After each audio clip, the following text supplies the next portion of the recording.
And we are live, WrestlePurists Worldwide, hosted by myself, Joe Hulbert, and Ibu of WrestlePurists. And we are going to get into the weekend's wrestling and everything else that has happened in between up until now since the last time you've seen us.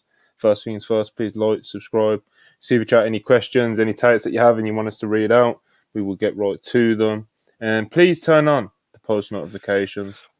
Hope everyone's doing good. Starting with my fellow co-host, Joe Hulbert. Nice shirt. Appreciate it, bro. How you doing? I have an announcement to make, actually. Oh, fuck. I've been given this responsibility on behalf of my friend Manny the Hooper. Ladies and gentlemen, Manny will not be suing WrestlePurists after his recent suspension from the platform. He's not. He is looking to move on in a drama-free environment. Other than that, I'm good. Well, that was quite the bombshell, Joe. I'm still processing it right now, so Me too, brother. I'm gonna throw the ball to you, Ibu. How are you doing today? I'm doing okay. Can't complain, I guess. I'm just enjoying my day off like I usually do on these Mondays. Nice. Feeling physically better than I have recently. They started getting me some help at work. Not pushing myself as much as I used to. Now I can just come in for a hot tag. Before it was like had to do the whole match and work 60 minutes, and the bumps pile up. Now it's like tag in.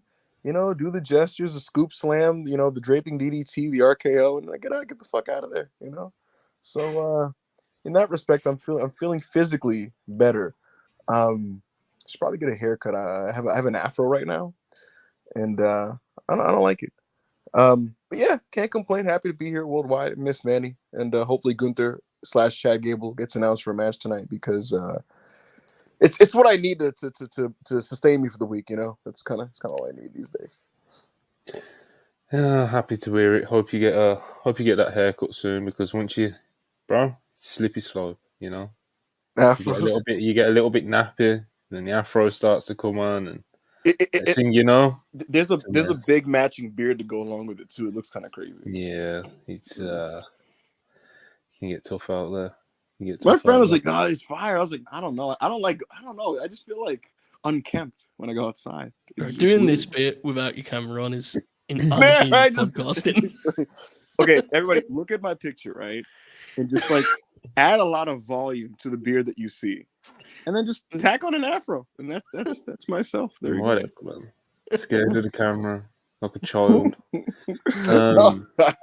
yeah, those of the WrestlePurist audience that know the lore of Backup Hangman will know that he has a bad back, he has bad knees, he's pretty beat up. So to hear that he's in better health these days, to hear that he's in better health these days is, we're on you up. But yeah, man, I don't know where I want to start really. We've got all this Jade Cargill to WWE news that's looking pretty much as close to confirmed as you're going to get with wrestling these days. You've got all the stuff from the weekend, from Smackdown to Rampage to Collision. There was some CMLL on. There was the Marufuji versus Ospreay, the 25-year anniversary match for Marufuji, which was a great match as well. The guys did talk about it a bit more extensively on Dungo Live yesterday, but I did manage to catch it. It was good stuff, man. But we don't want to. So let's start with Jade. Big story, of course. Then we'll get into like the shows and we'll recap the shows and we'll go off wherever we end up going off on these shows, like we normally do, just talking.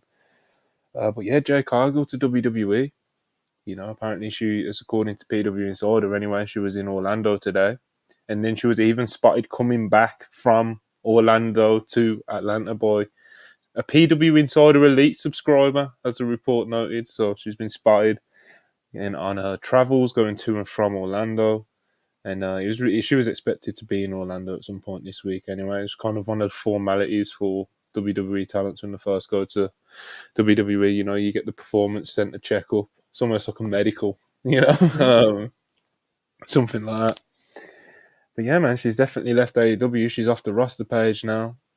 She's apparently her contract was reportedly up on Friday. So yeah, she's off the roster page. Contract's officially up, and it is believed by people from both sides, AEW, WWE, people close to Jade, that she's WWE bound, or at least has something big coming, which you could easily interpreted as coming into WWE. Still not known whether she's going to main roster or NXT, but Dave Meltzer seems pretty convinced that it'll be a main roster sort of thing. She's going to be making main roster money as well, which isn't a surprise to anyone. You know, I doubt she's going to be going to NXT for like 80k a year. You know, so yeah, huge signing, isn't it, Joe? It is. It certainly is. And, you know, I think now that the smoke has cleared some and you can look at it for what it is, I think it's intriguing, right? How she'll be used and the pace of her push, I think, is one of the more interesting things here. You know, there's definitely an argument that you put her like directly into a big time angle, right? And Absolutely. you mentioned NXT. Even that part of this is kind of unique because the NXT Women's Champ is not any kind of like newcomer right now. It's Becky Lynch. So that allows for that kind of opens the door to be pretty creative, I think, with Jade. If you want to do something in NXT, there are obviously some money matches, but I think the route you take to those matches, how short it is, I think is where the kind of my interest lies. Anyway, I do think there is an argument to be, I won't say cautious, but just let Jade get comfortable in a new setting. She's someone who's still new to wrestling, let alone a big switch like this. There's going to be a lot of eyes on her. Every kind of move she makes will be meticulously, people will be looking over. So I do think there's an argument to be cautious in that way. But at the same time, especially where the women's division's out right now in WWE, I would be really tempted to kind of go nuts and shoot a big time angle with her debut, especially with like Rhea as the champ. The idea of Nia being almost like a decoy and Rhea just beats her in a couple minutes and then he's like, I guess that's it. I guess I clean this place out. And then Jade coming out and you get that visual. That's big time. But then the question of that is, the question is then, what's your finish, right? So I'm really intrigued by this from a booking point of view and I'm excited to see what Jade can do. Put the belt on her, bro. Fuck it. I love Rhea, but it's just going to be interesting bro. I know you got to be careful at the same time. I kind of like the idea of just doing like what you did for Cody, rolling out the red carpet and being like, if you're an AEW women's wrestler, like this is what we can do for you over in WWE. Make your point and hope that it has the future implications that you would hope it would have if you are WWE, in the sense of that, if you're an AEW wrestler and your contract's coming up, WWE isn't this how whole of an option, which it has definitely lost the perception of in the past year or so, especially under Triple H, But yeah, I think I wouldn't. I'm not saying I should probably take it back, but I think they should just do it. But I wouldn't be against it, Right, I think Jade versus Rhea is the money, Yeah, and just because it seems that she's going to be signing imminently doesn't mean she has to debut imminently. Keep her in the PC for a bit. Try and get her in there with Finlay, because that'll probably be who she works with. probably, yeah. Yeah, it'll probably be Finlay. Get a few months under your belt with Finlay. Debut at the Rumble. Clear it. Win the Rumble. Fuck it. I don't know, man. I don't know what I would do, but I think there's a lot of options.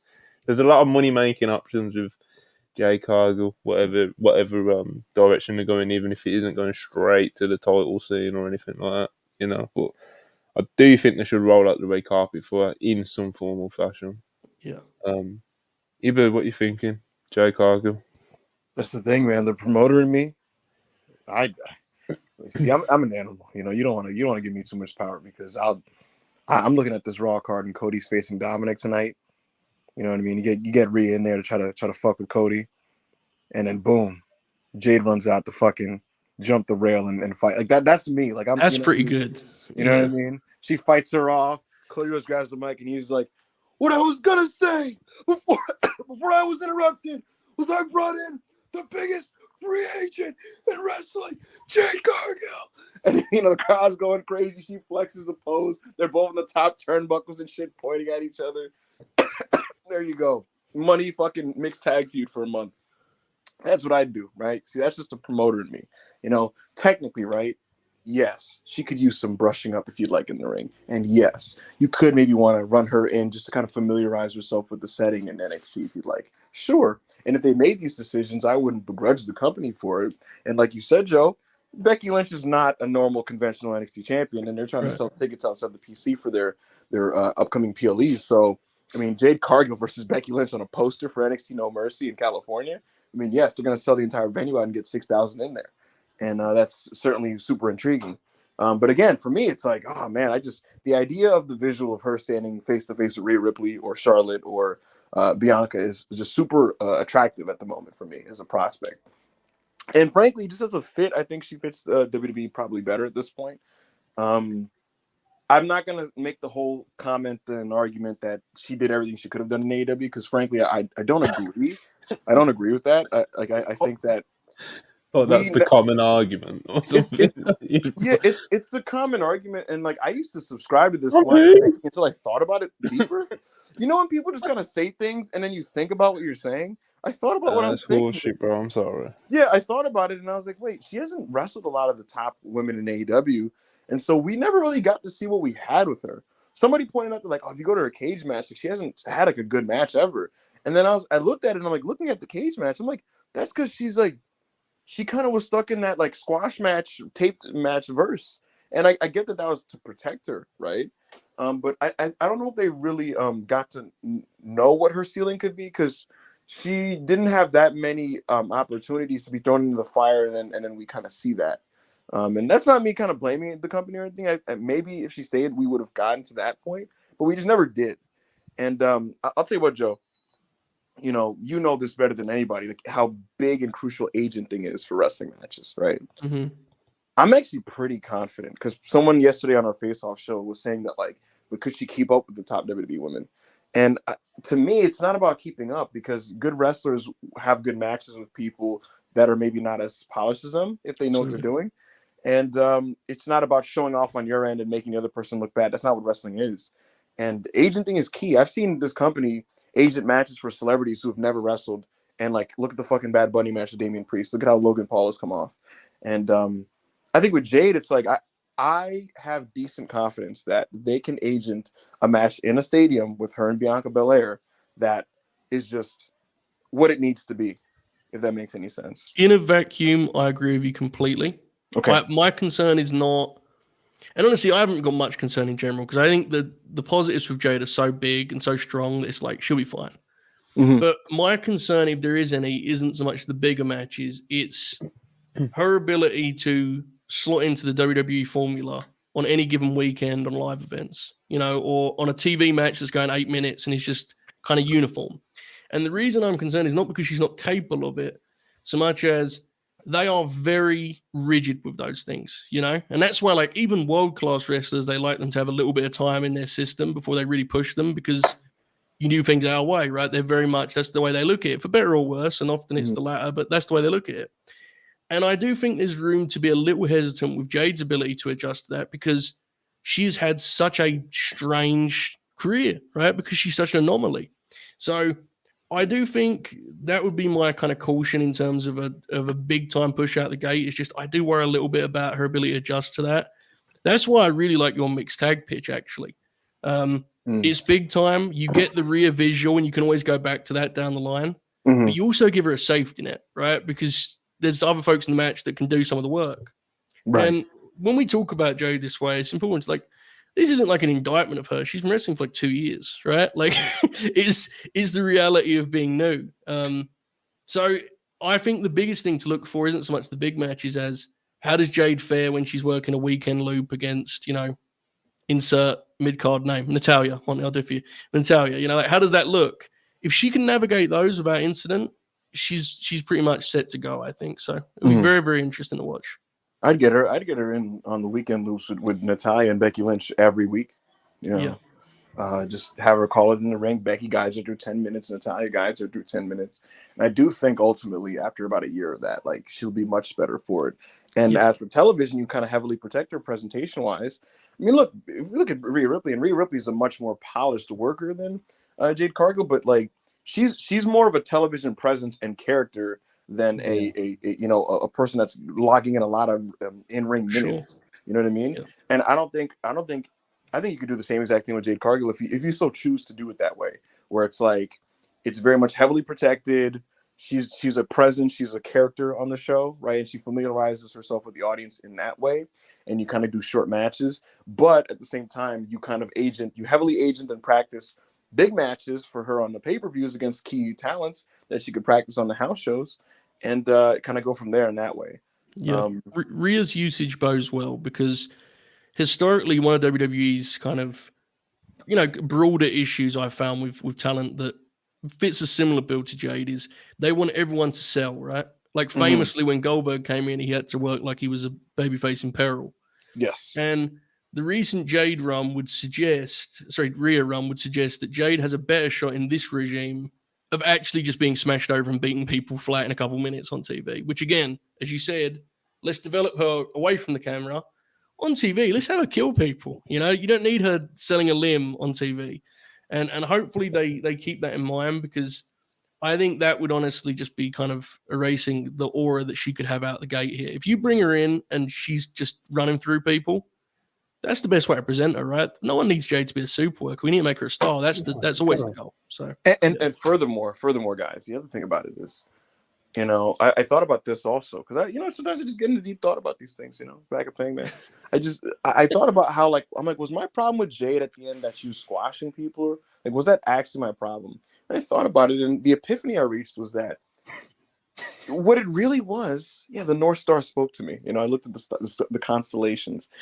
What it said to me was, the problem was that she just wasn't much of an actual active fixture on the television as a presence that was going. It wasn't interesting, bro. To put it bluntly, right? It and just so it's wasn't interesting booking at all. No, she wasn't interacting with key characters on the show.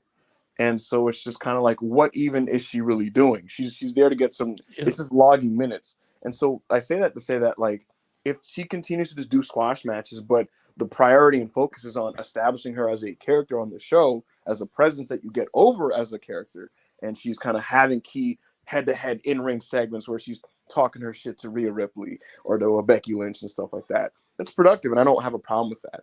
I think ultimately this is going to work out, probably. I think she's suited for the setting, and I wish her the best. I don't hate if she goes to NXT or if she goes to main roster. I think there's positives and negatives to both approaches. Yeah, I agree. Yeah, I'm excited and very interested to see what WWE end up doing with her. Dave Meltzer did say they've already started working on creative, so it seems like they're already trying to figure it out as well, having conversations, maybe similar to what we just had. I was going to say we're doing it, so I hope they're doing it. It's their job, right? Yeah, maybe she isn't coming in just yet. Do you know what I mean? You never know. But that would indicate that she's coming in imminently, as been reported. I asked around after that Dave thing because I saw you aggregate that, and I immediately was just kind of like, I just sent your tweet to the person. I was like, dead ass. He's got very swift yes, and I said, so she's starting. Person went yes. I was just like, all right. Sounds good. Sounds good indeed. Jade Cargill, the weekend, interesting weekend. We had got off to an electric start with Smackdown.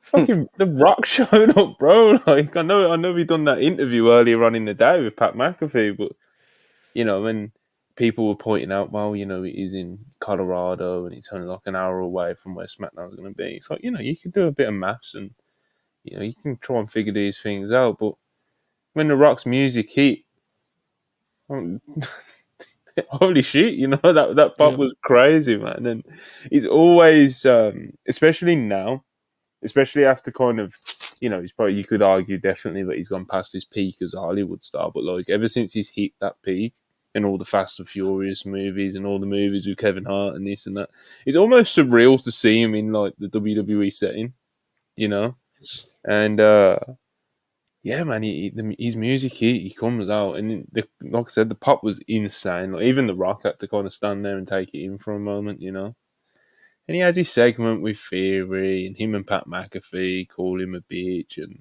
they get the whole crowd to call him an asshole, and it's all very just kind of, it's WWE fun, it's very much so, but the crowd love it. It's family friendly. Wow. Sort of, yeah. Not really. But, it was, man, it's crazy seeing Dwayne The Rock Johnson, isn't it, Ibo? Listen, man, I saw the stuff he was saying in the morning, and I'm like, this is Dwayne waffling. He's fucking waffling, and he's bullshitting, and whatever. Like, what the fuck ever, right? And then I'm at work, and like, I kid you guys not. Like I'm like ringing up customers, and my phone is just look, yo, who died? Holy shit! You know, messages, DMs, in my texts, and on Twitter, people sending me Instagram videos. Like, what's going on? And then like my brother's just kind of like, Dwayne. Next message, The Rock. Next message, Johnson. I'm like, huh? I'm like, what? No way. You know, check Twitter for 1 second. I just see like the thumbnail of the video and it's him on the ramp. I'm like, oh my God. Yeah, insane. I watched this, Monty, and you know, the argument could be made that if you advertise this, it would have popped an even bigger quarter hour, which it absolutely would have. They would have challenged for 4 million if they advertised this for a week, quite frankly. But sometimes that genuine surprise is just nice, you know. And I'll say this about this, guys. You know, Dwayne could have easily just kind of phoned it in and just kind of played the hits, which frankly he did. But I'll tell you what.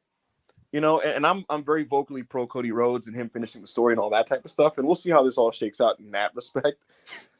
No matter what you say and what side you take, it's The Rock, you know, like he's undeniable, you know, like I sit there and the crowd is just chanting for him. He's standing there all fucking steroided up with his shades and shit. And I'm like, what are you gonna do? You know, I threw my hands like Manny, like it's The Rock. It's The Rock, you know. And unlike John Cena, who I do respect, John is kind of ecstatic. What's up? I'm sure he's honored. Yeah, but I was gonna say, yeah, right. Yeah, no, sorry. Yeah, so but the thing is, like, John, like in his recent return segments, he's kind of like lost that kind of like edge that he had in like 2017-ish, I want to say. And it feels like he's reverted back to like 09, 2010 John Cena a little bit. And there's a bit of a cornball nature to his segments now that, you know, not for me, but hey, it's John Cena. What are you gonna do? He's a superstar, right? And that's kind of how I feel about that. With Rock, he's just cool outside of a wrestling context to me, you know. So seeing him just kind of, when he's like, shut your bitch ass out to Theory, I'm pumping my fists like I'm a fucking, you know, I don't know, middle America layman watching TV or whatever. I'm like, yeah, you know, get him, Rock. Like, and he's doing the "you are an asshole." I'm like, yeah, get him. I'm just eating it all up. I'm eating all of it up, you know. He does the catchphrase and the finally and the people's elbow. That spine buster looked good, by the way. Gotta say, shot him off the rope, did the spine buster, bam. You know what I mean? Fucking, good stuff. Just good stuff. You know, it's a good time. You know, Fox, Pat McAfee, The Rock. It's big. It's big time. You know. Theory, man. You know, Pat McAfee. He opens up, and you know he gets interrupted by Austin Theory, and I don't know. It just doesn't feel genuine, does it? You know, like even when he's walking to the ring and he's doing the whole like it's just so. do that laugh again? Like it's all fake, bro. Like I just can't. Yeah, he's just not real. You know? It's tough. Though I think they just need to find. They either need to tweak his current character or just find something completely different for him to do. Because a different job, you mean? He doesn't believe himself, you know. He doesn't. He's not ready to be on TV that much. Yeah, he's just not. He's totally acting and totally play wrestler about it, but he wasn't the focus here. So whatever. I was gonna say he didn't even. He was just a foil for Dwayne to get his shit off. You know, yeah. Which is fine. I have some insight about that also. Like, so I got some insight for you guys. Triple H did not inform many people backstage that The Rock was coming, but he knew The Rock was coming. He knew since the morning, of course, right? Rock shows up in Grill around 5 p.m. People are like, what the fuck? Immediate, like, just chaos. The roster hears about this, guys, and I kid you not, the way it was described to me was like, everybody just turned into marks. And people were, like, pushing each other to, like, get into Gorilla. And, like, Gorilla was described as a party come TV time, like, come, like, once it was time to, like, start the show. The Rock showed up, guys, with Pat McAfee and Brian Gourds, his personal writer. And it was one of those things where it's just kind of like, Hunter was just kind of like, all right, so what are we doing? And Rock basically was just kind of like, hey, man, just give me a jackass to fucking, just fuck with or whatever. And then everyone just goes like, oh, Theory. And it's like, all right. They just, Theory's the one they decided on. He's just dapping people up and shit. And come TV time, once we were like live on the air, like half the roster is just in Gorilla. Like normally there's about anywhere from 8 to 13 people in Gorilla, and there was it was described to me like roughly 50 something, just like shoulder to shoulder, just standing there. So there you go. Oh my God. I love him. Everyone was getting the pictures as well. And there was definitely that kind of, there was a real celebrity backstage, definitely.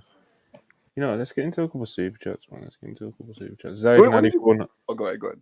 Zayd Naddy 4.99, appreciate you. Been tough being a fan of my 4 faves. Punk fired. Cody might get WrestleMania. Brian in last full year. Roman doesn't like coming to work. Tough times. Roman will be back on October 27th.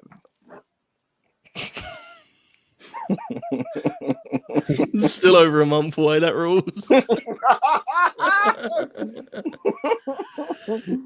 Naddy 1.99.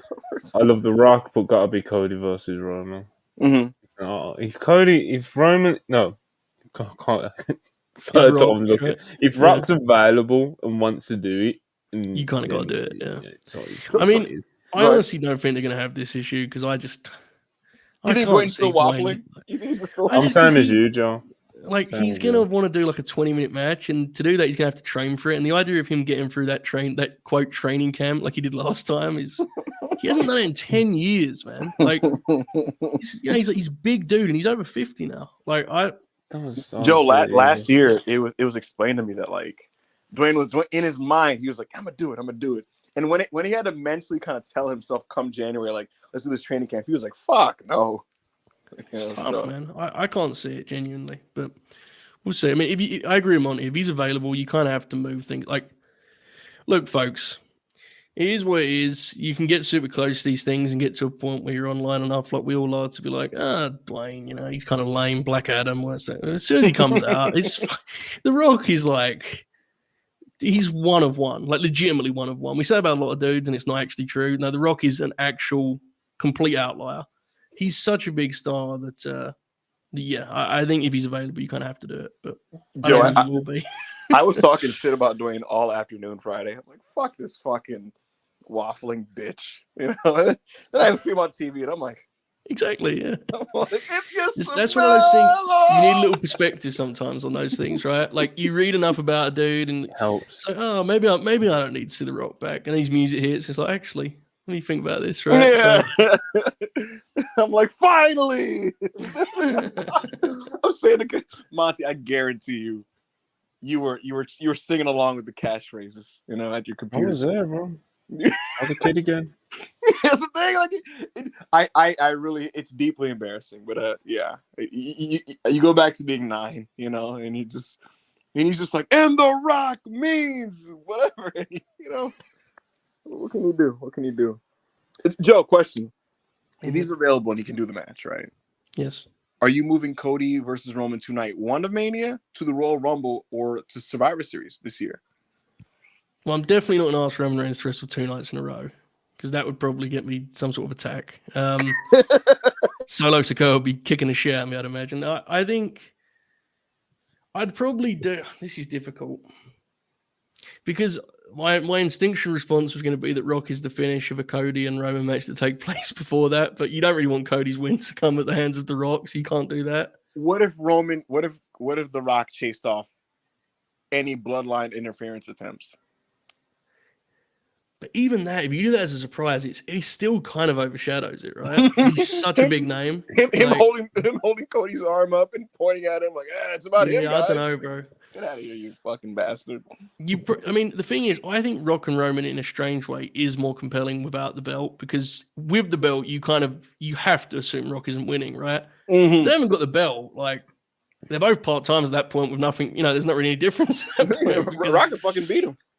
Yeah, so I'd probably move the Cody Roman match forward personally. If he was available for Mania, Rock is. The key question though is, would you do Survivor Series or the Rumble? Starcade, brother, in the middle. Oh, actually, my bad, Darren. Darren Walker, £5. Either you going to Arthur Ashe, will you take any signs? to represent WrestlePurists brand and take any Punk signs too. Holy shit, that's in 2 days, and I still haven't made my mind up. Game time decision, Darren. Jacob Donnelly, $10. Appreciate you as always. Could you see Jay being more of an attraction wrestler for the first few months? I could see her being a presence on the main roster while training in the PC. Absolutely possible. If she was willing to do that, that'd be perfect. If she could just train in the PC, make TV appearances as a character, and then just continue to work on her game in the background. That's why, I guess that's why the NXT option isn't so super far-fetched, because it's like, you're in Florida. Like, you're there, you haven't got to be training at the PC, even fly to fucking Denver or Arizona or wherever Raw or Smackdown is. You're just in Florida. You're training, do TV once a week or whatever the fuck. So, you know, they've got so many options. So hopefully they pick one of the right ones, because I think there's many right ones. So, Will Chisholm, $2. I love how the people are going crazy over Jade. Oh, of course they are, bro. Look, she's literally Jay's probably the second biggest star in AEW's women's division, behind Britt. Probably, yeah. Probably. Jamie yeah, was really getting up there, but unfortunately, yeah, absolutely. No. She's yeah. I will say Toni Storm is going to climb very quick. Oh, she's you killing can it. tell, Right now. yeah, you can tell that this new like shtick she's doing is really connecting. It's cool to see, because Tony's very talented, but I think she's struggled for that last piece, and this appears to be that. So I'm very, very happy for her.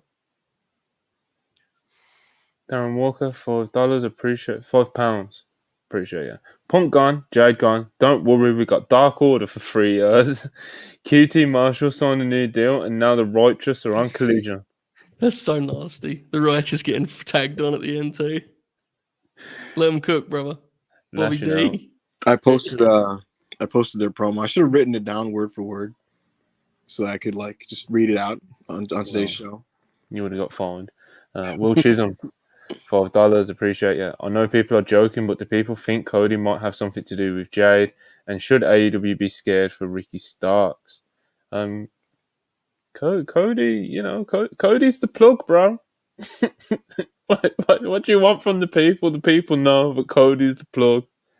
And you know, who knows if he put in a word or not.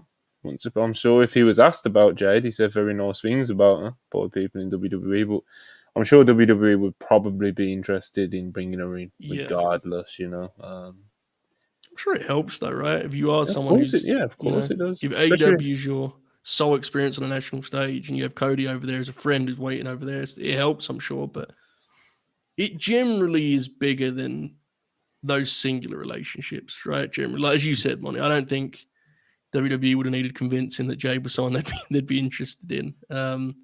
It's probably just, you know, it's a sweetener. It helps for Jade. It probably gives her more confidence in terms of making that move. So I don't know about the Ricky Starks thing. I don't know anything about that.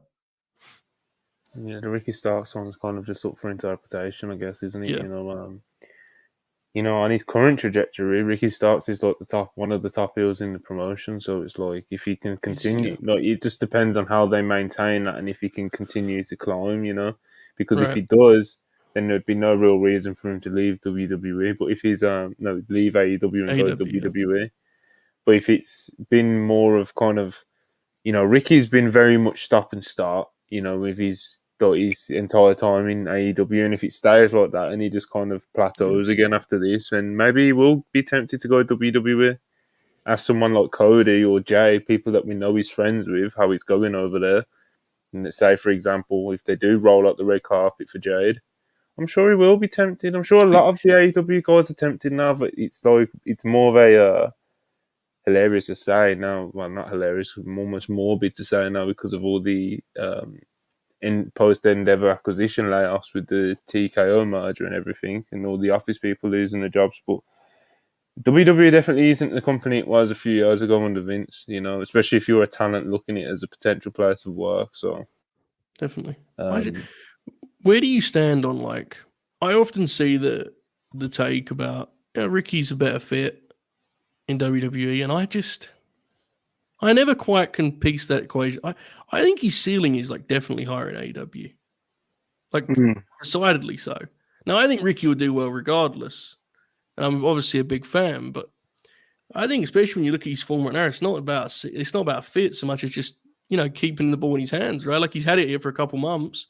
I think he's ascending quick. I don't know. I think it's a real gamble. I think it's like a genuine gamble because I don't know if his ceiling.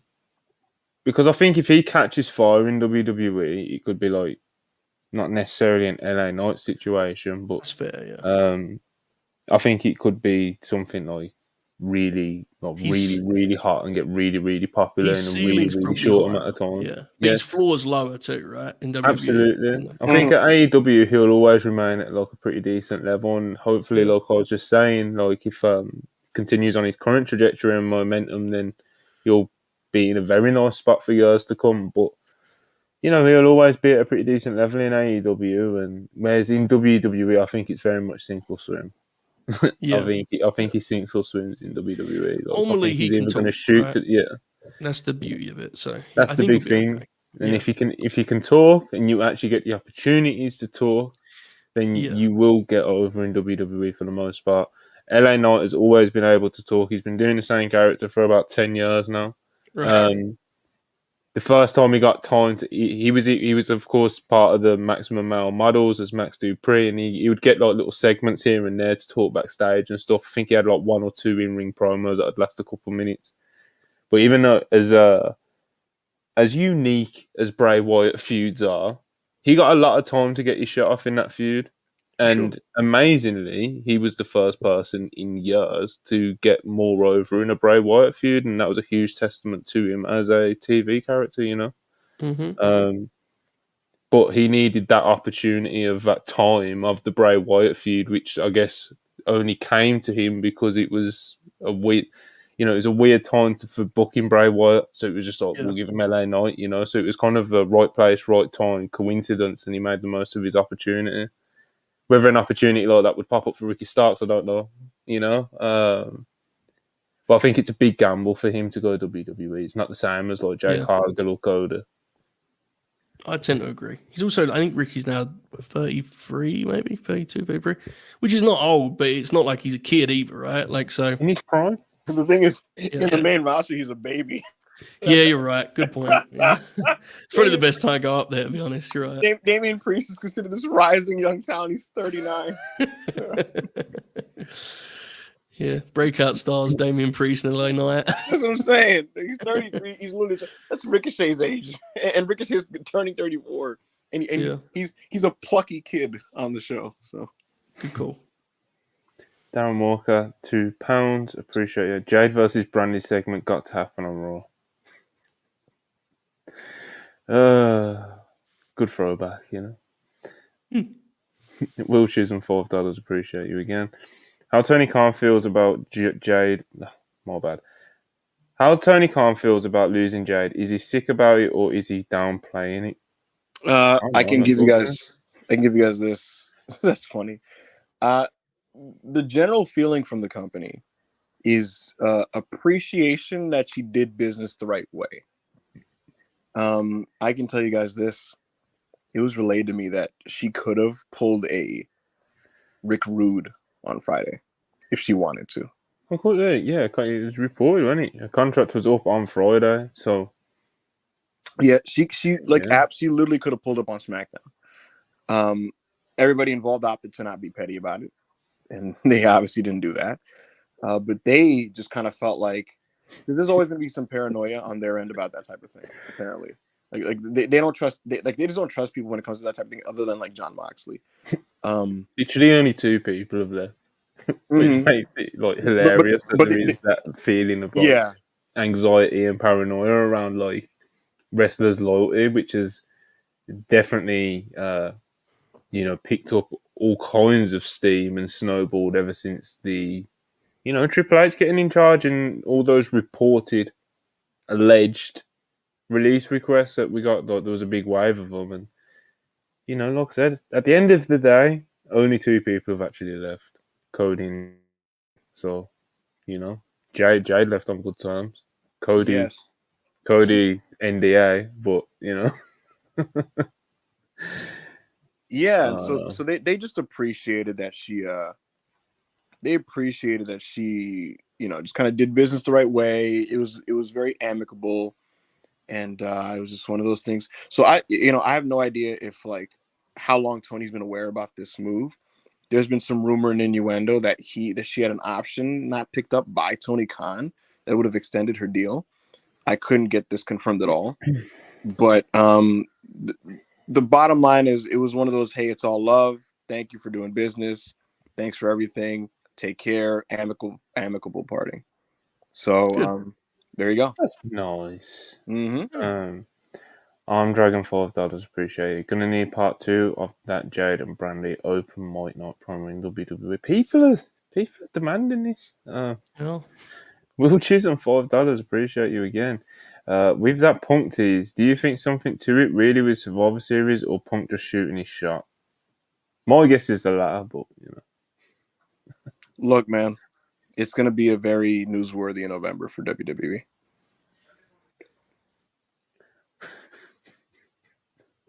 I can't believe we're going to be doing this again in like 7 weeks. We're going to do the whole thing over again, aren't we? Yeah. He's going to come in. We're going to talk about him like he's bringing the real back. We're going to do like we're going to do it. We're going to embarrass ourselves. Man, he's going to be back on Worldwide. He's going to be calling in. He's going to be calling off work and shit. He's going to end up like punching Dolph Ziggler at the Rumble, and we have to come back on again. But sorry, folks, it's over again. Listen. Listen, Manny's gonna be watching Smackdown. That would rule. Actually, take it better as if Manny becoming like an actual Fed guy would be the funniest thing ever. Like live tweeting Raw. CM Punk and Rey Mysterio versus fucking whoever the fuck. Oh mate, Cody Wills. My bad. 199. Appreciate you. Evening, guys. Evening to you as well, Cody. Do we get Dave Batista soon? And he reminds us that there is a strike in some brackets at the end of his super chat. I appreciate you very much, Cody. Batista. He will. He might make a TV appearance. Yeah, he might do like what Dwayne did yesterday. Yeah, but wrestling wise, not wrestling now. Yeah, that was his fairy tale ending. Right, he always said they wanted to work heel against Triple H. I don't know why. Yeah, that's what he wanted to do. So really bad match too. Give me what I want. He seemed happy with it. So I mean, yeah, God bless, right? I vividly remember he was getting interviewed by Alex Greenfoot. He used to write for WWE, and Alex asked him, "Would you ever come back?" And Dave did this whole pitch, like, "Yeah, I'll be the heel against Triple H." And Alex was like, "Why?" Dave was like, "That's what I want to do, man." And he did it. It was a great angle he came back in with the Ric Flair. Yeah, that angle where he was the camera. That was the peak. That was the peak of that whole thing. Yeah. He looked at the camera and went, "Oh!" Yeah, that did rule. The rest of it was quite bad, but you get it. I am, bro. In modern WWE history, no former veteran talent coming back and playing heel has worked. Yeah, people don't want to boo you. The irony of that is though, when Dave came back as a babyface, they did boo him. So, 2014, yeah. Poor Dave. It's all about timing. That sums up 2010's WWE, bro. Yeah. Hey, it's Batista. Fuck you. And it's like, hey, it's Batista. We don't want to boo you.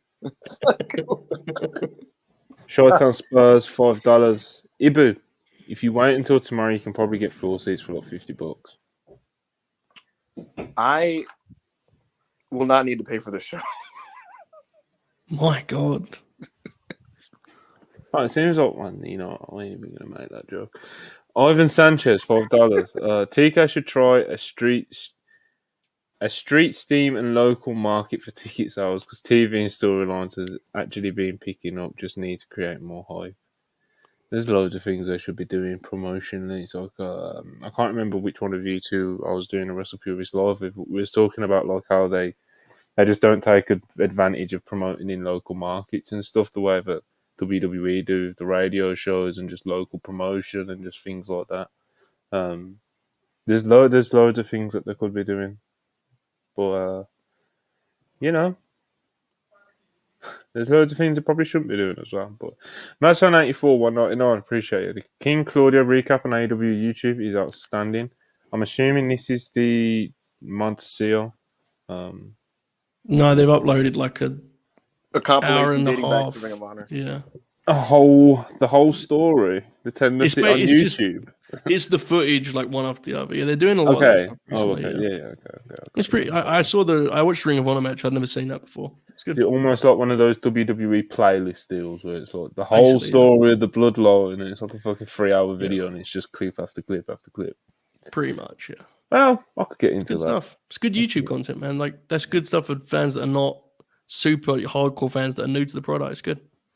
Yeah, man. It's just a bunch of Eddie Kingston ROH just angles and promos, which is obviously going to be a good time. And my star win $2. Is Stat going to break Joe's record? TK is petty. Is he? Things like that. Not really. It's not really pretty. It's a ways away. I don't think Chris is going to hold this thing for over a year. Yeah, I'll tend to agree as well with you, Bill. Darren Walker, £2. Appreciate you. Do we expect any surprise debuts at Arthur Ashe? Aldis, Goldberg. I pop with both. The big two, as I call them. Right. That's about it. Gonna settle there. Ibu, you got anything you want to throw out there in terms of guesses? Or are you with me on not expecting anyone? It was CM implied. Punk? It was implied to me. Imagine. Yo, I pulled a Skip Bayless. I'm back.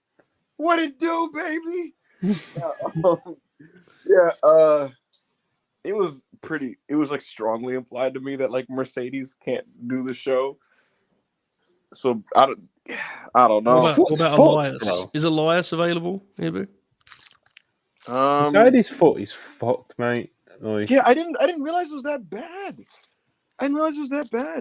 Bro, we saw it happen.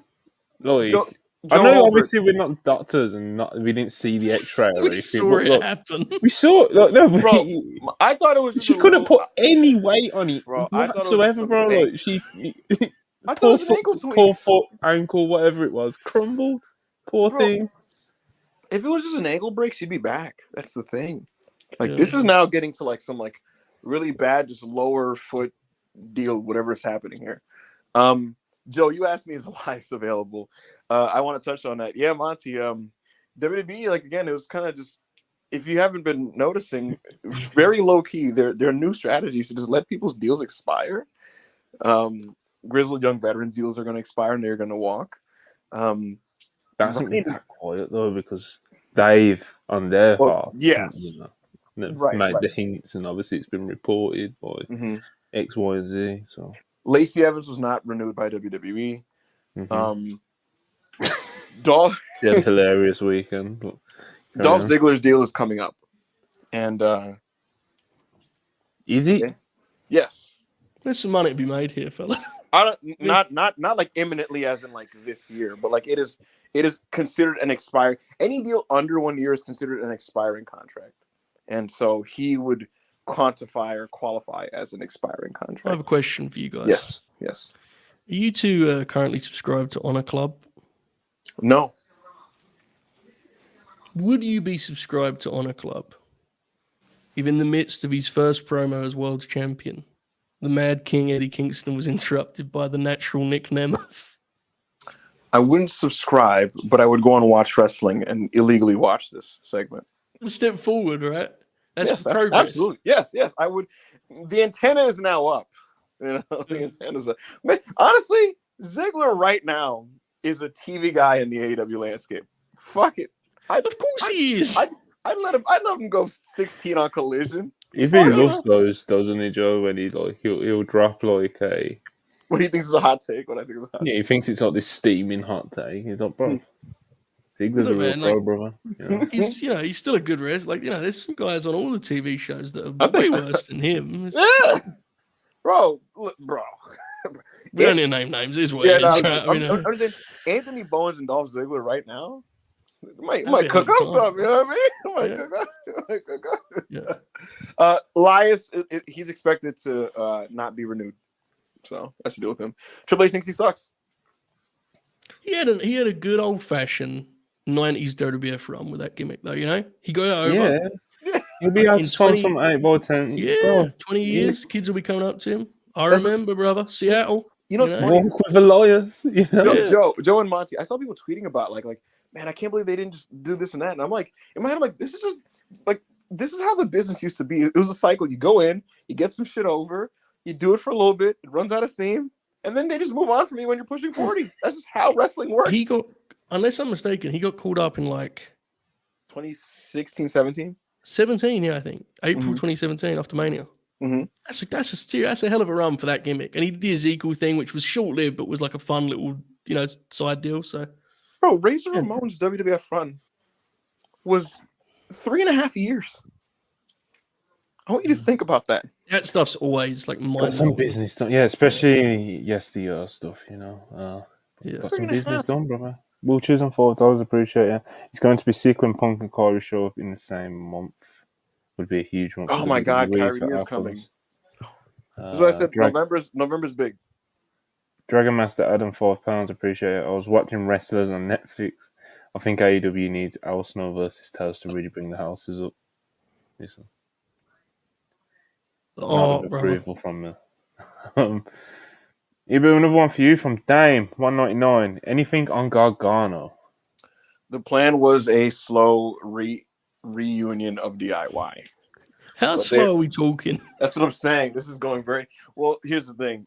Fucking Ciampa was doing the Fine Johnny G stuff on social media. He cut a promo on TV about being on the comeback trail, and ever since cutting that promo, he has not lost a match at all. In the promo, he said, "Do it yourself," and then last week on Raw, he did the Gargano escape. So you would presume that this is still on track to happen, but again, like you said, Joe, very slow, and the pace of it worries me in the sense that they've already allowed for Vince's spine to recover. And in my head, I was like, why don't you cement this before this fucker was back on the the laptop? Because now it's a crapshoot. Now on any given week, he can just walk in like, what are we doing for TV? Oh, we're gonna do Gargano and Ciampa reuniting to face Imperium, and he'll just be like, fuck off, no. So Back on the laptop is unbelievable. He's back on the laptop. He I kid you not. He just edits the Raw scripts on Google Drive. I think it's Google Drive, right? Not Google Drive. Google Docs. No, Google Docs. Yeah. Yes. Yeah. Not kidding. Good shit. Wow. Match Fan 84, $1.99. Dolph versus Omega will blow people's minds a bit. I agree. Absolutely. It'd be real. I want to see him really against Danielson. Dolph in his 100%. prime against Kenny Omega would be fucking insane. Oh my But God. even still, it would be very good. Listen, I straight up said the other day on Discord with my friends, I was like, there's a stretch in the early 2010s Yes. where you can say that Dolph is one of the 5 best wrestlers in North America. So good, man. And he was like a classical WWE work rate guy to totally Hennig build, right? Big bumps. He didn't really have any offense. He just had big bumps and would be energy. He was so good. Athletic as hell, can do the kind of amateur wrestling, For sure. flippy over the top bumping, and then really cool signature moves. That was the thing that used to frustrate. Arn Anderson's talked about it a lot. They never wanted him to be an amateur guy, but he has a real pedigree. Mhm. And Arn would always fight for that being part of his in ring, and they were just well, he could do some more bumping if he's okay with that instead. So, I watched maybe the show's called Bragging Rights or some shit, some bullshit ass early PG pay-per-view name that's just really shitty. yeah. Fatal 4, whatever the fuck it was called. One of those shows. I'm watching him against young Daniel Bryan back when he was pre-Yes gimmick. It was called the LaBelle Lock, and then doing some amateur grappling at the start, and I'm like, oh, That match is great. Yeah, that match is tremendous. What a stuff. It's like he took the right lessons from the right wrestlers. He watched Someone in the chat's pointed it out. I'm sure that was on a Raw, wasn't it? They There's wrestled two a matches. trillion times. They had one when it was Raw versus SmackDown. It was bragging rights. But in 2015, they went after Mania, which is the one that Isaiah's talking about. Yeah, that match is amazing. That match is also fantastic. Yeah. They trade headbutts and shit. But the one I'm talking about, Monty, you watch it, it's he took the right lessons from the right wrestlers, and that he was good. I'm gonna emulate the work rate guys from the new generation era. And that was Dolph Ziggler. Bring it back. Yeah. Yeah, so good few super chats. We're going to get to a few more a little bit later on. Keep them coming though. Keep them coming. Any takes, any questions, anything like that, and we will get to them. But let's continue. What was we talking about? We was talking about The Rock. I think was the last thing. Congrats. Finn versus AJ. Luke Gallows is injured. Joe, very sad. Another real bites the dust, folks. Wait. Shout out to the big man. Luke Gallows is injured. That just came out right now? No, not big breaking news. I'm about to knock up the podcast. It's on TV, I think. Yeah. Cole said it on commentary, I believe.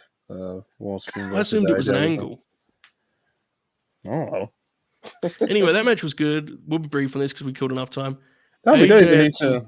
Go on. He had some pep in his step, brother. Big man's back.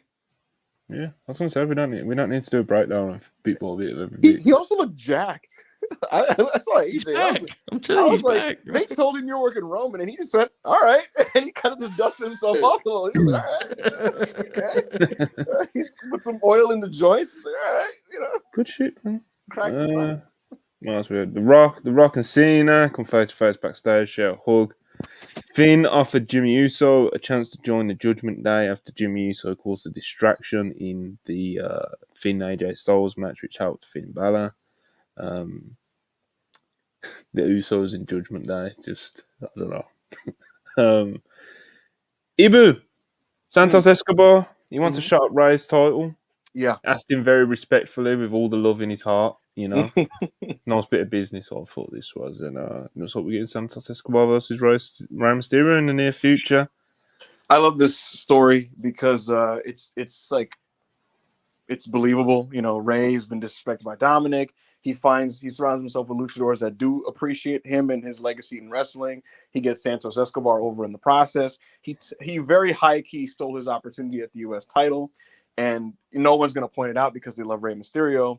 And so there's been this understated tension where Santos almost feels like rude for asking for a title shot, so to speak. And it's been kind of touched on in a couple weeks now, where it's like whenever other characters try to point out, like, yo, like this dude fucked you over, he's kind of like, hey, don't do that. That's Rey. Don't do that. But at the end of the day, he does have his own personal goals. And so here he's like, hey, man, I'd love to face you. And there's this really brief awkwardness, like where Rey is, he doesn't say it. And he's like, of course, amigo, come on. And they hug and shit. And so it's solid, slow burn plotting here on these TVs. Good stuff. It's good stuff. We had Bobby Lashley and the Profits. They come out. It looks like they're going in the heel direction because I think we were saying like the past couple of weeks, it's kind of been like up in the air. They didn't know which one they wanted. You can't get people to boo Carl Anderson, brother. You know what I mean? Someone's got to be here. Even talking to that, Bobby Lashley is so over again. It's happened again, Joe. They come out. He comes out. He does the thing with the fucking awesome. It's not complicated, dude. The thing is, awesome. Like, you know why it throws me off though, Joe? Like, I know why we love him. He's a worldwide special. Like Bobby's big Bob Lash, a little awkward, but he's a powerhouse beast. But like the way that this audience loves him to that same degree, I'm not gonna say it's unwarranted, but it's just kind of like, why? Like, all right. Brother, the people that are in these buildings are not going home and updating their spreadsheet. They want to see stars. It's Big Van Bob, brother. He's out there fucking killing people. He falls down all the time for some reason. He has some awesome suits. He's a wrestling star. The suits are also. Joe, it's why I like the match that Monty hated months ago. They did Bobby Lashley versus Bronson Reed on Raw, and Monty thought this shit was fucking garbage. But like, I'm just seeing both of those guys like stumbling around each other, bumping each other and shit. Like they're doing that thing where you're supposed to do the shoulder tackle and not sell it and stand still, but they're both falling when they do it. I'm like, oh, this rocks. Man, people love Bob. People love Bob Lash, and obviously they love the Profits as well. But the turning heel, the Profits killed the LWO. Beat down after the match with them as well, solidifying them being heel going forward, it seems. Also, Miz versus LA Knight, crazy heat yet again. Knight obviously got the win very clean, and then he made his shot, called out all the champions in WWE, putting extra emphasis on Roman Reigns. Heyman and Solo were watching in the back. Asuka and Bayley had a pretty decent match. Pretty decent stuff, of course. Asuka versus Io next week. Hopefully they get an actual proper match out of it because they've been promoting it for 2 weeks now. So if they were doing a match like this, you'd be, especially in WWE, you'd be fair to assume, like, they're probably going to do like a weird finish to get to a pay-per-view match. But with this, like, they've been promoting it for like 2 weeks, bro. So you would like to think that there can be some fair optimism that they're going to have a real match here. Do you remember that was week. like one of the early things when they were doing the Bianca Alexa Asuka versus Damage Control? That was like one of the big things. They would do those big stare downs. And Yeah. Remember this? Yeah. So hopefully, I'm sure it'll be good if they get time. 100%. 100%. Oh, I'm pretty sure of it. John Cena and the Grayson Waller effect. I thought this fucking sucked. No, you know me. I love Cena. I think Grayson Waller's really good talker and stuff like this. But it was just kind of fundamentally what this was. This was just an angle to get to the Dark Show match after the show. Which, using your main event segment on a TV show for this in front of 2 million people is like fucking insane to me. It's gonna happen on TV. The match is gonna happen on TV. I know, but like the way this was done was like a start of Raw angle that leads to the match that you immediately see straight after. Not like this was just John Cena didn't say a word, right? Which I know was the point of the heat they were trying to get. I know this. I'm not stupid, but like, fuck, man. Bro, we need to talk about for the audience at home. We got fuck all. Like, we got nothing out of that. You know what's funny? I don't mind the physicality and the tag team aspect of it. I thought that actually kind of like was the only thing that was like defined about it. Because that's also because I have knowledge. Like, we're gonna see this like broadcasted. To me, I don't love wrestling talk show segments. I don't like them. I don't really like them. Grayson Waller, I think that there's better outlets for him to kind of get over and voice stuff. Like, I think he is good at talking, right? He is good at talking, but I don't even think he showcases his personality that great in the They're overproduced, bro. Yeah, like this like weird, like just and the thing is, I don't know, just the whole environment of that like talk show thing doesn't work for me. I don't like wrestling talk shows. I had to think about it, Joe, when I was watching this. It's like, do I like any of them? And I was like, the highlight reel by Chris Jericho. Edge is cutting edge. Hold on. The KO show with Austin was a fucking good time. Yeah, but that's Kevin Owens and Steve Austin. And that actually that sums it up, right? Because that one was where they just put 2 chairs next to each other and just talk. But it's when they try and dress it up so much and they do the. Yeah, I don't know. It's not for me. I'd rather Grayson Waller just get in the ring with an interviewer and just talk shit. John Cena pulls up, talks some shit, and they fight. I know that's simple. I know you got to give it a nice, cute graphic. John Cena on the Grayson Waller effect. But I knew it was going to be whatever because, current Cena's back into the early PG era Cena with his presentation. And again, I don't like wrestling talk shows. And I don't think there's been a single Grayson Waller effect that's been particularly strong, to be honest with you. There's been one good one, Monty. The one against Shawn Michaels, that Mania season that led to the return of Gargano. That was a good segment. But like generally, they don't work for me. And in that respect, this was actually like, this is like the thing on the show that like actually just didn't do that much for me. It kind of just got by on the fact that John Cena's like a huge star and like the people didn't care. He barely got by on that in terms of the TV audience at home. We didn't get to hear him speak, bro. You got to hear him. Literally didn't get to hear him speak. Obviously, that was, like I said, that was the point of the heat, especially with like Waller and Jimmy Uso. Like, that's what they were going for. But fuck, like I said, sweet for the live audience. They get the match after it, but for the TV audience, it was just literally like a quick angle. Like, it didn't really achieve anything other than putting AJ Styles and Cena in each other's like orbit so they can tag together. Joe, compare this to how keep it simple, stupid. They approached the opening segment with Rock in Theory, where it's just Big Star comes out, talks shit to the shitter, and then beats him up, and how that one just works much better and smoother than the overproduced talk show segment where they threw the glitz and glamour and stable lore. Interruption after interruption. Blah, blah, blah, blah. Yeah, like I said, didn't think that was good. But that was SmackDown anyway. I think overall, obviously, everyone's talking about The Rock coming out of that, so who cares about that segment not being much of a hit. Rampage. Oh, wait. One more thing. Sorry. LA Knight versus Miz on SmackDown was better than their pay-per-view match because it was shorter.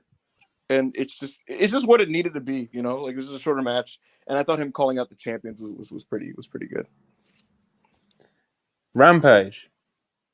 Hardy's and Lucha Bros versus Jarrett Lee for Butcher and the Blade. The heels get the win in this one, and then the Righteous come out, click the fingers, and stand Wait, the over Hills won this match?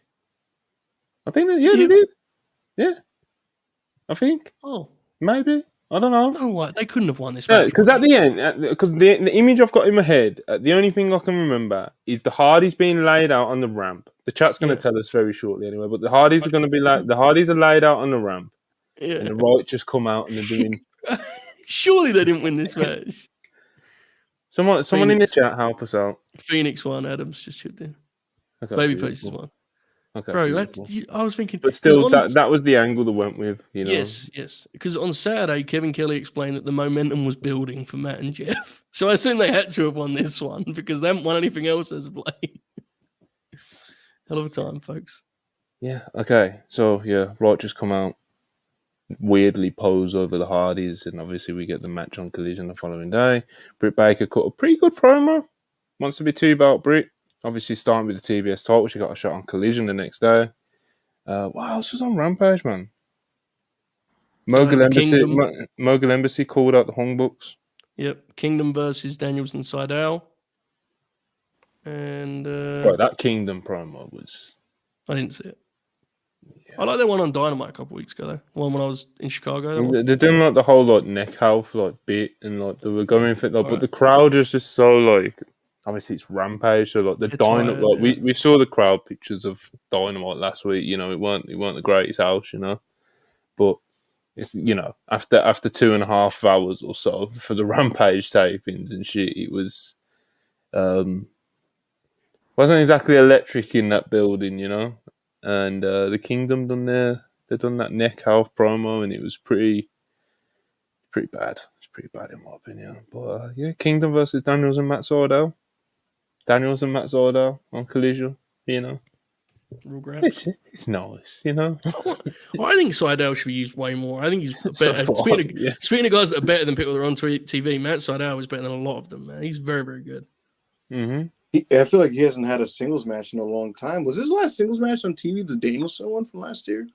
It feels like it, and I love Matt. I think Matt's awesome.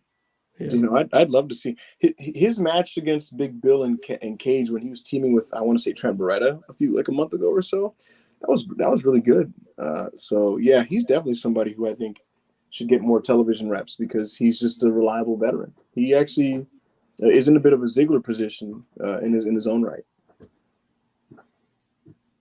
Aussie Open beat some jobbers, and obviously the main event was the reason I was watching live, if I'm being very honest with the audience. Jade Cargill in her last match in AEW, trying to win back the TBS title from Chris Statlander. This was good stuff, man. This is probably Jade going out on a high. It's probably I think you could probably argue this was the best match in AEW. Yeah, really good stuff. Anyone got any takes on the match itself, Jade versus Stat? It was her best match thus far, and I think more specifically, it's probably the most confident she's looked. It was almost like she was just feeling it rather than worrying too much about what she had to remember, because sometimes that's the way things work, right? Like she seemed emotional about the whole thing. It was her last match for AEW, and she seemed to really try to enjoy it, and I thought it showed. So I really like the match. Credit to whoever produced it, and credit to both Chris and Jade for bringing it. It was a heavyweight, slugfest. I really liked it. Yeah, man. Collision. Collision. We've got Brian and Claudio versus Starks and Big Bill. I thought this was good. I thought it went a little long though. Joe. There was some certain parts just felt a little bit longer than they should have. Touch long, but that is a great Collision tradition. Long. That's a Collision tradition. The finish was a little clunky too because they seemed to get confused to how Bryce was going to get distracted. Remember that? Ricky turned him and then he just walked off. It was very odd, but nonetheless, I really like the match. It's great having Dragon back. God, it's just fun to just watch him wrestle. And Ricky is really on a roll right now. He feels like he is gaining ground quickly and getting pretty far across that kind of bridge from the upper mid cards in the main event, which is a lot of guys queuing up for that line, and he's getting across it. So I like the opener a lot. Good stuff. Eva, did you manage to finish Collision in the end? Yes, I did watch the whole show. Happy days. You got anything to add on the opener? Yeah, I had a great time with this actually. It did go a touch long, and I didn't love the finish, but the body of this was just a joy to watch. Like Danielson working babyface is just a nice time. You know, he's doing the chop kicks in the corner where it's like woo yes, that whole combo in the corner. It's just nice to see. Claudio's a beast. His hot tags are great. It's just proper tag wrestling, you know. And as I'm seeing it, I'm just watching it. I'm like, yeah, you know, I love tag wrestling when it's done in this way. You know, I said this before, but during this just general indie boom, I thought I hated tag team wrestling, and I came to realize that I just didn't enjoy the new trend of how they laid out tag matches. You know what I mean? And how tag matches, like what tag wrestling became in like North America, wasn't really a big fan of it at all. But this just type of really stripping it down to the basics of what tag wrestling is structurally and putting great workers in that format. I love it. And so I was a big fan of this actually. Good stuff.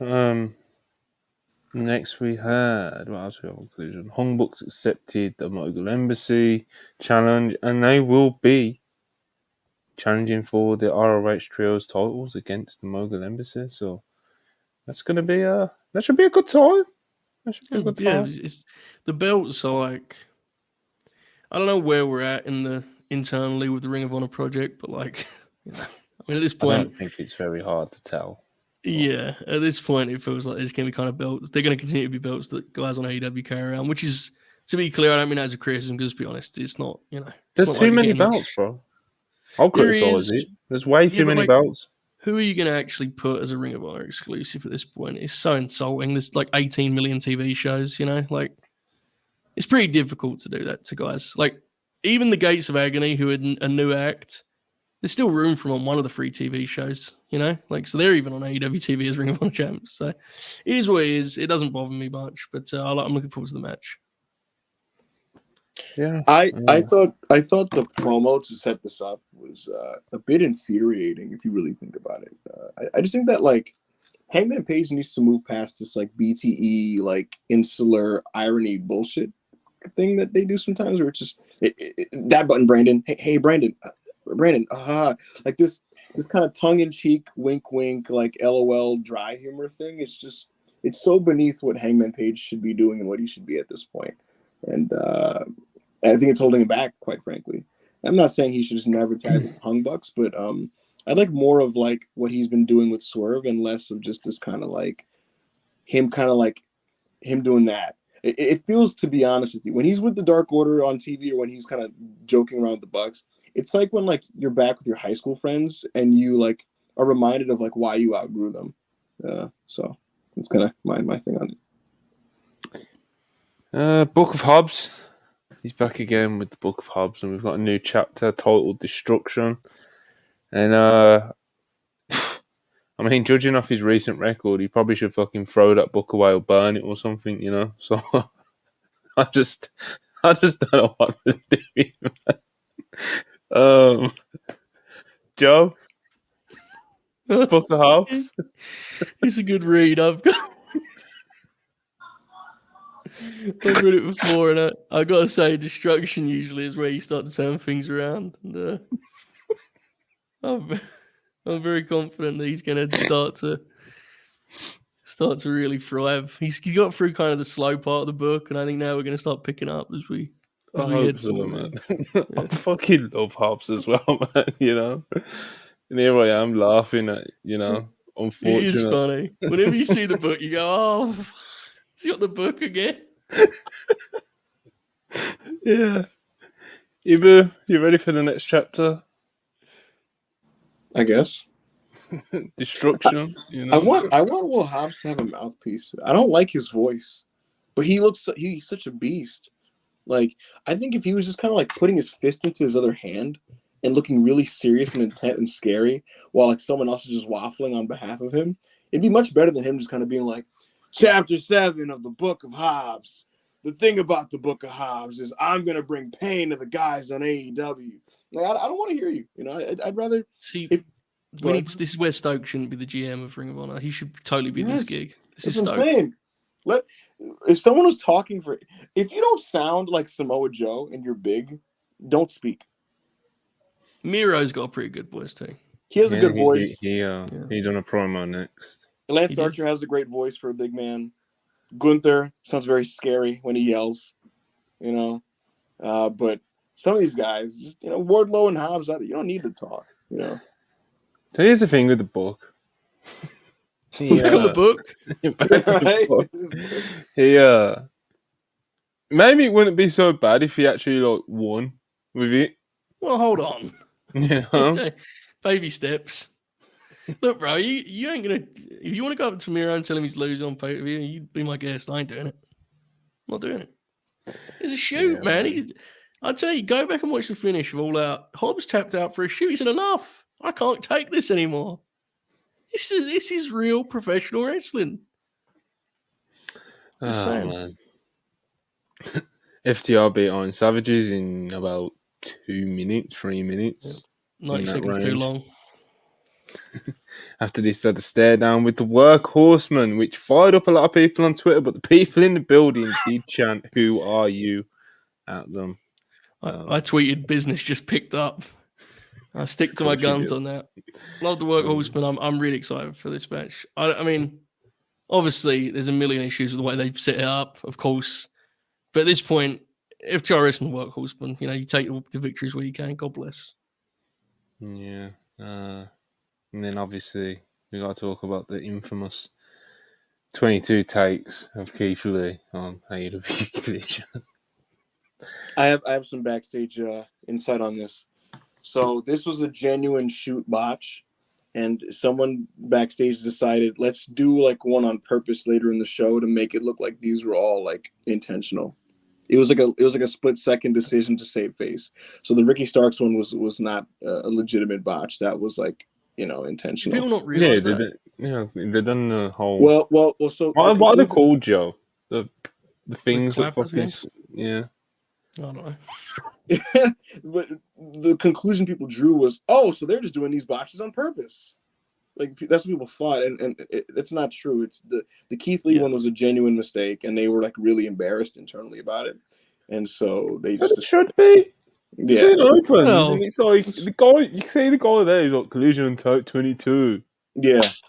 Keith looked really thrilled about the whole thing. After that, bro, it's not like when I watched it back again, because I watched Collision back earlier on today, and when you watch it back, it's even worse because he they do they're like boom action, claps his hands, and then there's this awkward 5-second countdown, and then the camera zooms in, and then he's like, "Hey Keith Lee," it's just it's fucking here's the thing brutal, bro. The segment was bad, and it was the 20-second take of the segment, and I don't know if Shane was messing up, but poor Keith looks like he'd rather be anywhere else in the world. Yeah, he looks like me on a Dynamite review. He looks exhausted. He's annoyed that it's taken 22 takes. His hands are in his pockets. He's just like, oh my god, man, this tape. Yeah, and again, we don't know, right? For all we know, he was now in his part, and poor Shane was coming in, but poor he looked just miserable. Bless his heart. Yeah. That's what 22 takes can do to a man, I guess. On the bright side, I am on the bright side. Keith Lee, Shane Taylor, and Lee Moriarty having some television time to potentially cultivate something. I'm open to seeing where that goes, and I'd like to see something come of all of those guys. Just put them back together, man. Keith and Shane, they could work with the FTR. That'll be good. Anything. At this point, Keith as a singles seems like it's not going to be a real thing, right? So let's try it again they were a fun team back in the day. So they've reset Keith, to do the whole Keith in action introductory squash thing. They've reset him 7 times. Yeah. So more of diminishing returns. John Silver versus Anthony Bowens. Silver got the win here. Inevitably, I guess, setting up some form of trios title match with the Dark Order and the Acclaimed. which it don't exactly light my fire, to be honest with you guys. But It doesn't? tell you what does light my fire, though, Joe Hulbert. What's that, That man? Eddie Kingston promo on Saturday night. Oh, that's the best thing on the show by a mile. I didn't even dislike the show, but it was the best thing on the show by a mile. Like, Best thing they've done all weekend. they need to do more often with Eddie. They use Eddie a lot as a promo, but they always put him in these confrontations where he's yelling, which is obviously his natural form, don't get me wrong. But if you just let Eddie just speak to the camera, he's unbelievable. And he's been great at it for years and years and years, because that's how he would sell all his matches. He'd send in a fucking promo video to the promotion. And even though in terms of the actual beef itself, it was still somewhat vague, he cut to the core of it on an emotional level. And look, I saw some debate about this online. Folks, he cannot lose this match. I'm sorry, it's ridiculous. He has to win this match. I get people want to wait for him to win the AEW belt. I understand all of this. He has lost enough of these matches where it's life or death for King. He has to win this one. It's ridiculous. So, great promo. It's been a messy build, but with a single promo, Eddie got me back exactly where I needed to be. He's that good, and it's a reminder of how special he can be. And it's not a complicated formula with King. You just got to let him talk directly to the people, because he connects and he's that special. Great promo. A real professional wrestling promo. It's man. Sold the match. Yeah, that's what I'm saying. Right? Really sold the match. Like the real intention of a wrestling promo. I bought everything he was saying, and he sold me on the match. He put over the match. He said he's going to do this to Claudio, he's going to do that to Claudio, and he's giving me reasons why I want to tune into it. He's making it feel real and authentic, and it's just you believe the animosity towards Claudio. Do you know? You can. He just makes it real, brother. Good shit. Ubo, I'm sure you enjoyed this one. I know you like a good Kingston promo. He's just genuine, just talking his shit to the camera. He blurs the line too, because he just works himself into a shoot. Yes. He works himself into a shoot, gets himself genuinely riled up, and then he's just mad because he wants a reason to just be mad in general, and so he's like, all right, let me just take it out on these fucking production people who are cutting me off, and they're not cutting him off. They're not counting you down. But, he needs to focus his aggression at someone and something, and then that's what he chooses. And yeah, man, Eddie Kingston killed it like he usually does. And I think this should main event Grand Slam Dynamite. And I think we should get boxing style walkout entrances. And I think they should treat this like it's the biggest thing in the world. And I think Eddie Kingston beating Claudio to close that show in Queens, New York is the best way to have a feel good ending for that show. And the match is going to be great because the Ring of Honor match is awesome. So yeah, give King a cool entrance for this one. Mm-hmm. I know people like the Ruckus special, but let's splurge a little. Let's go crazy. Yeah, man. I'm telling you, man, get some DMX, get some Cameron, man. Just give me a New York classic, Yeah. Yeah, man. There's it's make it feel like an occasion, make it feel as special as it should feel. Eddie winning a world title, even if it is the ROH one. But there's so much history of that ROH belt that you can really talk yourself into the prestige of it still, especially when someone like Claudio's holding it. Hawk and Orange Cassidy are going to tag. That could be fun. They're teaming with Chris Statlander. Yeah. That's nice. Good time. Against 2.0 and Anna J.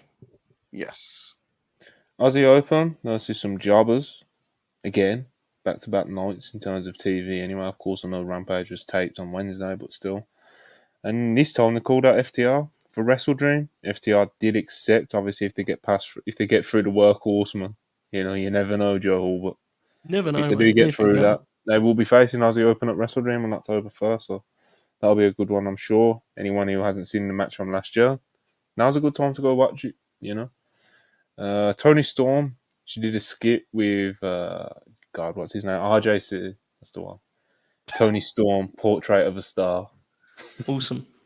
This ruled. There's not much I can say that we haven't already said about Tony. She's clearly killing it with his character. People are really taking to it, and this is just another thing that people are going to take to and really like. So, yeah, absolutely. She's doing a hell of a job. Yeah, man. Speaking of hell of a job, Andrade versus Scorpio Scorpio. Oh dear. Oh dear. I like Scorpio Sky, but this was alarming, the lack of heat for this match.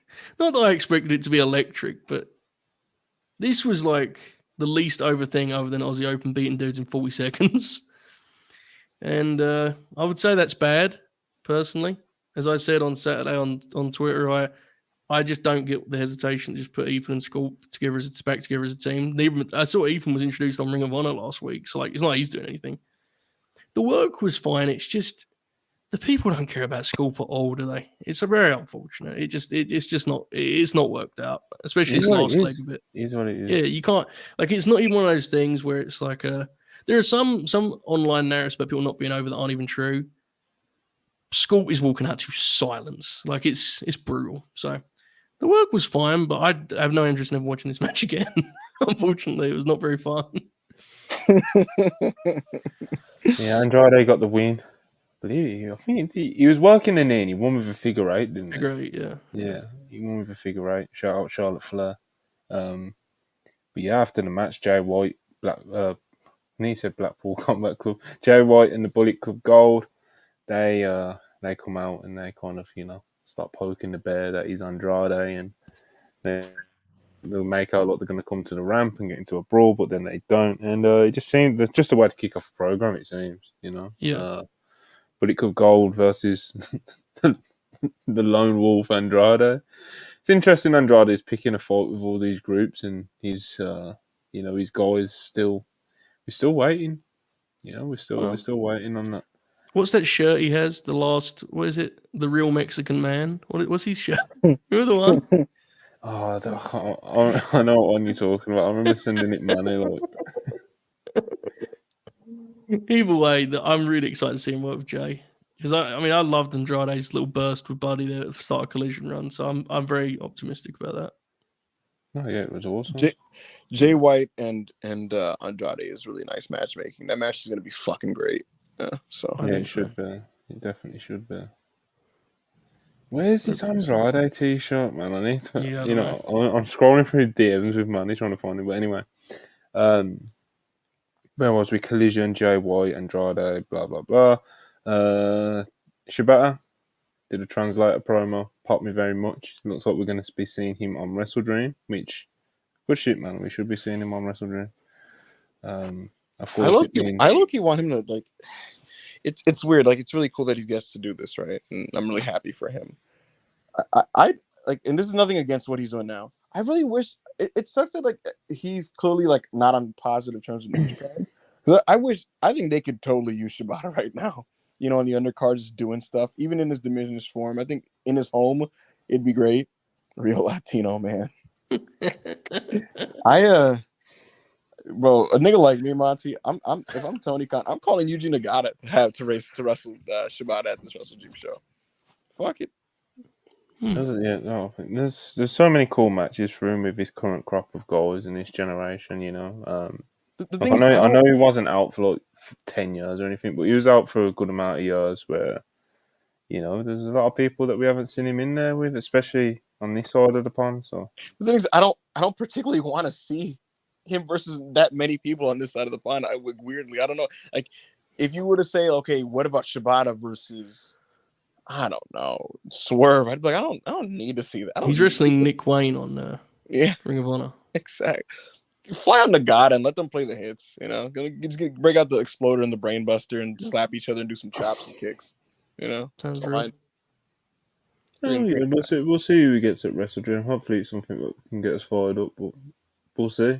We'll see. The card is great for Wrestle Dream. It's really, really strong. And the Hardy Boys versus the Righteous. And following this, the Righteous grabbed the microphone, and at the time, and I haven't had much of a good argument convincing me otherwise, I genuinely thought this was one of the worst promos in company history. Like, the crowd the crowd was silent. No one knew what the fuck they were talking about. No one wanted to see him there. No one, it was so bad. Just from a standpoint of what they were saying, no one knew what the fuck they were talking about. To just the crowd just not even wanting them to be there. The small crowd that was actually like there. I thought it was awkward. It was brutal. No one wanted to see that or them. It was. I mean, it wasn't good. The world, But it people was- in the world are just prisoners to Oh, false no. icons. What is this? You know what it reminded me of? You know that really heavily By the criticised con man. early Dark What's Order it? promos. Fooled by the con man. It was like Chat GPT fake deep, like it's like Chat GPT Bray Wyatt Malachi. Okay, but hold on. What's It up? was 2 minutes long, Yeah, and it was funny. it was very it intentionally funny? No, but it was funny. very funny, very funny. That puts there's way worse promos than that, man. Marina It's like Shafir 10-minute promos that I've had to watch and review. Marina Shafir has a really bad one on Dark. The thing about this one is Yeah. like I don't But it think was on Dark. I don't think they knew what they were talking about. To be completely frank, like I think Beast. they were like, let alone us. I don't think they knew what they were saying. Yeah. Okay, look, Brutal. It was brutal. while we're on this, the reaction to the Hardys losing this match will genuinely stick with me forever. Because Nigel was like, "Oh my, an underdog! What an upset!" And the people were kind of like, they They're were like, actually "What?" mad. Yeah, they're like, like, "What the is hell? this? This is bullshit." They was, and I just couldn't believe the passion of which people were reacting to the Hardys losing a match in AEW in 2023. But that's where the people see the righteous, I guess. They don't know they are yet. So, yeah, I genuinely laughed out loud when they started calling that Max and Adam Cole. I couldn't believe that was what they were doing. Like, come on. Yeah, man. Come on. yeah, Yeah. that's interesting. That means Yeah, that Max it sees something in happened. these guys. You'd imagine. The So Hardys are like Bro, done, it's- right? They don't even like. bro, I know it's they've got over, nothing left. It's over. I know, but Monty, seriously, there's a point of jobbing them out where it like actually has the opposite effect, where people that like the Hardys are just like upset about it. This is like bordering on that. They lost the righteous, bro. It's kind of crazy. I mean, I don't care, but I don't know. I mean, it's just Jeff even lost the chainsaw. Bro, He even lost the chainsaw match, bro. They get the shit kicked out of every week. I assume it's like I don't know. I don't know what's going on. I think you do, but you just don't want to. Well, it seems like, seems like some Anyway. things have changed with that relationship. Hopefully Jeff and Matt are enjoying the run at least. We got a Claudio promo. Obviously, in response to Eddie's promo earlier in the show. It's a nice promo, but it weren't the Eddie Kingston promo. It was a good promo though. It was a good promo.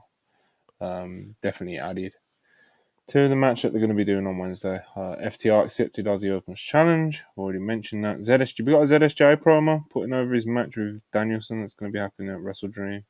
Good to see him as always. It would be nice to see him on some more TVs.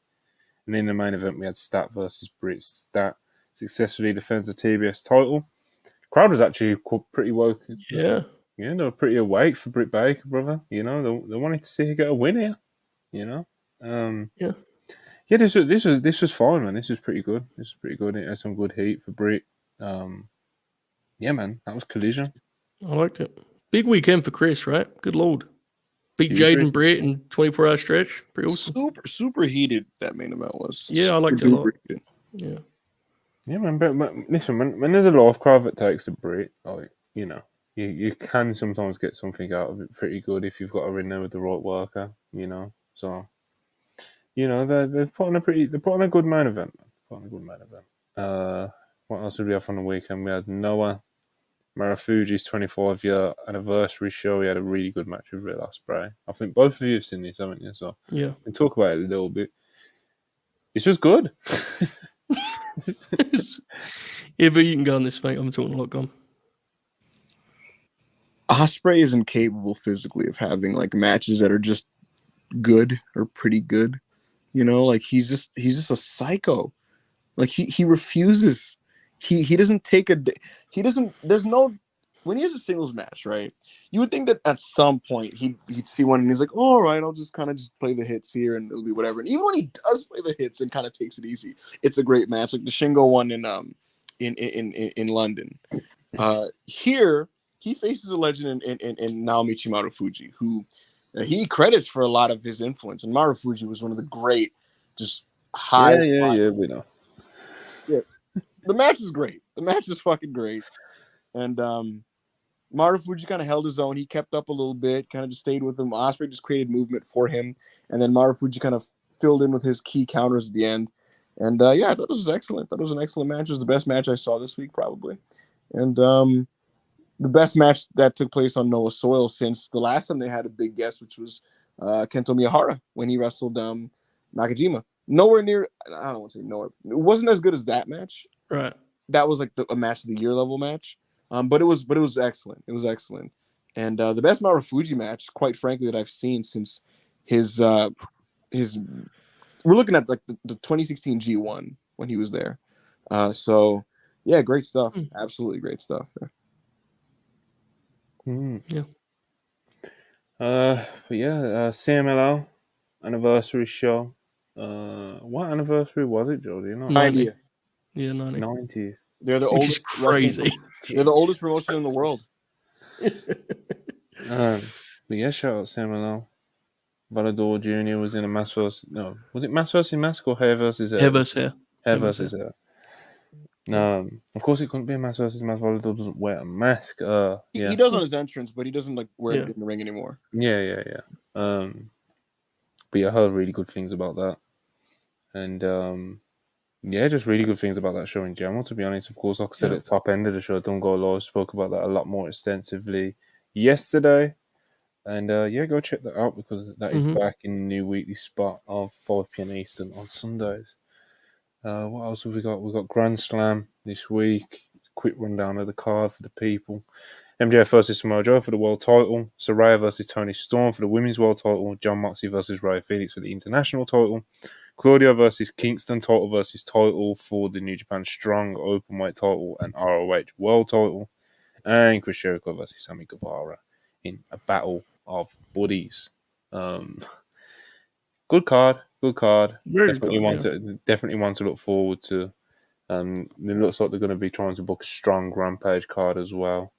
On Raw tonight, we've got Cody versus Dominic Mysterio, Drew McIntyre versus Jey Uso, 2 out of 3 falls match between the New Day and Viking Raiders, Ricochet versus Shinsuke Nakamura, and Sean Ross Sapp's just tweeted that Becky Lynch is currently slated to defend the NXT Women's title on Raw tonight, and he's also tweeted that Matt Riddle is not expected on tonight's Raw. Of course, he was originally expected on Raw, according to PW Insider, but as of 4 p.m. Eastern, he was not at Raw backstage, and I believe the call time is 3 p.m. Eastern, so he was already late. This would indicate that he maybe didn't show up or isn't going to show up, or but yeah, Riddle, man, Riddle. Obviously we don't know the extent of why he's in at work, so we ain't gonna speculate or put him over or bury him, So, but yeah, he's not expected on Raw now. Becky Lynch is going to defend the NXT Women's title, which will be a good time. So your boy is closing, Monty. Jay versus Drew is the main event of Raw, and it's going to get a lot of time. Main event, Jey Uso. Yeah, it's That's literally how they promoted it as well, so it didn't surprise me that I think I saw like a tweet on the WWE account, like main event Jey Uso versus Drew McIntyre this week, and it's like, well, that's obviously going to main event, and if they're pushing that, pushing that part of Jay's gimmick. Yeah, they wanted to be they're giving it like a pay-per-view match layout. All right, let's gonna do some rapid fire questions with the super chats. Mazfan 84 199, appreciate it very much. Ibi, gun to the head, Chad Gable already strong. Right now, Gable, but Roddy's amazing. Dame 199, appreciate it. What is Triple H doing with EO? Does Vince like her? I don't know He's what got the world title, so yeah. I'm not saying that a booking's been amazing or anything, but it's not at the point where it's like, wow, what's Triple H doing with it? Like, bro, it's one of his world champions. Plethora 1C, appreciate you 199. FTR versus Iron Savages and Workhorseman is for sickos. The Workhorse matches for sickos, the Iron Savage matches for nobody, to be honest. Perverts. It did only go like 2 minutes, so. Yeah. That's an 84, 199. Appreciate it. If Darby survives Everest, he needs the world title. I think he's confirmed that he's like when he's going to be doing. I think he said April or May. April. So Darby's a sicko, bro. Scary. He is. Scott, 6.99 Canadian. Appreciate you. Thoughtful/Body Slam announced a few people for WWE tryouts. Yeah, some interesting names on that list, man. Yeah. Richard Holiday's a Holiday. big one. Yeah. Yeah, Brogan Good. Finley. Maddie Rankowski. Yep, that's a dark name. But yeah, Richard Holiday, as some people may be aware of, he's just recently beat cancer.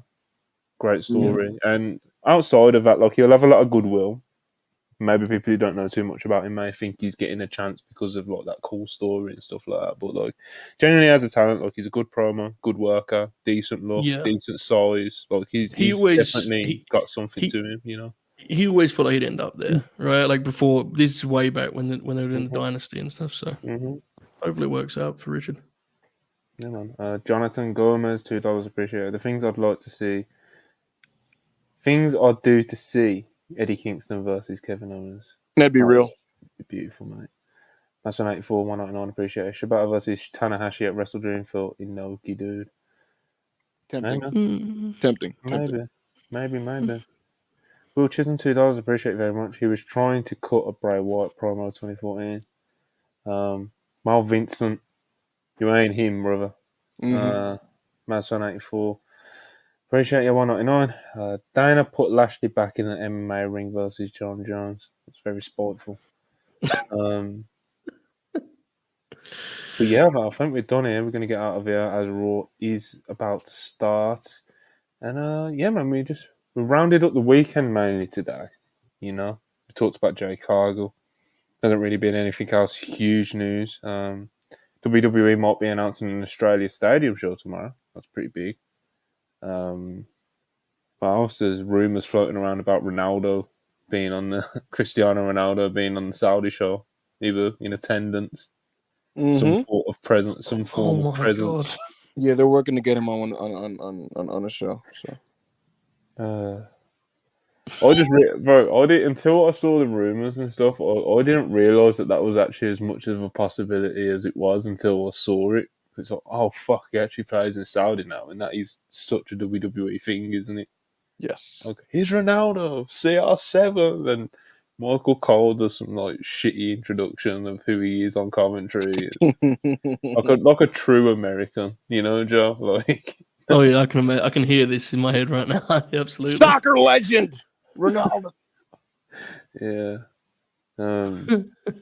But yeah, man, I appreciate everyone for tuning in. Please like the video if you haven't already. I have not plugged that nearly enough during this stream. Please like the video on the way out. There's over 100 of you still in here.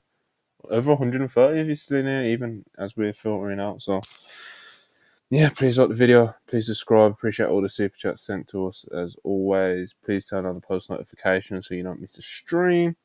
We will be back tomorrow. Myself and Ibu will be doing a little, our WrestlePurists live where we'll recap Raw and talk any other news that comes out. Probably talk a bit more about, the tryouts or whatever.